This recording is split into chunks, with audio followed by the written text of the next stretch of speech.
ایک ساتھی نے مسئلہ لکھا ہے، ایک شوہر نے عورت کو ڈرانے کے لیے طلاق دی، تو کیا یہ طلاق واقع ہو جاتا ہے؟ تو دیکھو حدیث میں آتا ہے چند چیزیں ایسی ہے کہ جس کو آپ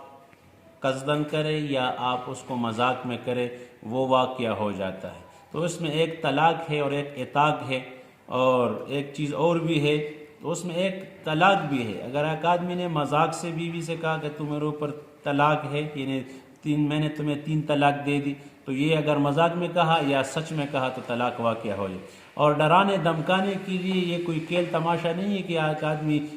ڈرانے کے لیے بیوی کو طلاق دے، بس آپ نے اپنے یہ لفظ آپ کے منہ سے نکل گیا، ایک دفعہ طلاق کا ایک مسئلہ ہے، ایک رجی ہے، ایک بائن ہے، ایک طلاق مغلظہ ہے، تو اگر 3 طلاق آپ نے بیوی کو ڈرانے کے لیے دے دی کہ آپ کے دل میں ہو کہ یہ مجھ سے ڈر جائے یا یہ اس کام سے رک جائے تو میں نے ان کو طلاق دے دی، اور آپ پھر بھی ان کو اپنے ساتھ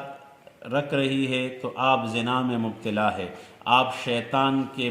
اولاد کو بڑھا رہے ہیں۔ لہٰذا آپ اپنے علاقے کے علماء سے یہ مسئلہ پوچھ لے کہ بھائی میں نے اس طرح کا یہ کیا ہے تو اب کیا کروں، فوراً جدائی کرے اور طلاق واقع ہو جاتی ہے۔ تو لہٰذا ڈرانے دھمکانے کی وجہ سے کی، مذاق میں کی یا سنجیدگی میں کی، طلاق تینوں صورتوں میں واقع ہو جاتی ہے۔